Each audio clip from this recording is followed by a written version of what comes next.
Well, hi everyone.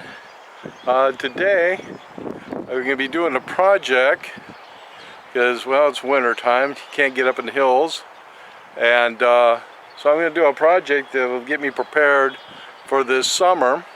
And this project here consists of this right here.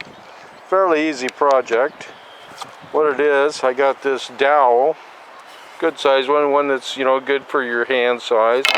And then I have this here, which is a metal rod. It's a 1/4 inch metal rod, 3 feet long, and you want at least 1/4 inch, because what I'm going to be doing is I'm going to be making a probe, because I know an area, I found it several years ago, has lots of geodes that was on the hillside, but I pretty much picked up all the geodes that were on that hillside, and the ones that are left are at the bottom of the ravine, in another ravine which is full of muck.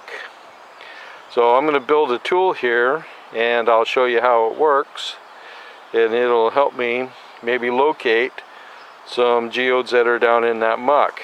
But you have to have at least a 1/4 inch, because here's a smaller one here. It's a 1/8 inch, and as you can see, it bends pretty easy. So, okay, well, I'm going to drill a hole in this and fit this in here, and then I'll decide how big I want this handle to be. I want it to be fairly good, because I want to be able to get both hands on it, and I don't want my hands close. I want them far enough apart to where I can push down real easy. So, well, let's get this started. Okay, I put that handle on the rod there. I let it set overnight with the liquid nails on there. But this is sort of the end result. I'll probably stain the handle, and I might even work these ends so they're not so sharp. Round them off, I guess. But this is the end product right here. And if you're in ground that doesn't have many rocks like this here, it's one way to find them, especially if you think that there's, you know, geodes or some agate that have come down off the hill and went into an area that's just, you know, just a bunch of muck. But you just take this and you'll run it right down into the ground, and right there, I think I found a rock, which is unusual for here. So that tells me it's a little over a foot down there. I got a rock. We'll come over here, and as you can see, I went down there, and that's a 3-foot rod. Nothing. So yeah, I'd know back over here there's a rock. And I dug a bunch of fence posts here, like this one here. Looks like I need to, we've had some heavy rains, looks like I need to fill in a little bit more. But this is what came out of there, and about the only rock I saw was this little white piece of quartz right there. So, interesting, on my first thing here I found a rock. But yeah, I mean, you're not going to use these very often, but boy, if you need to have one, they sure come in handy. So, and I got an area over there, eastern Washington, where the geodes went down in a ravine, and it's nothing but muck down in there.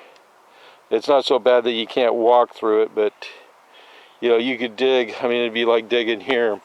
I could dig all over, and you know, it'd be really, you'd be doing a lot of digging to try finding some.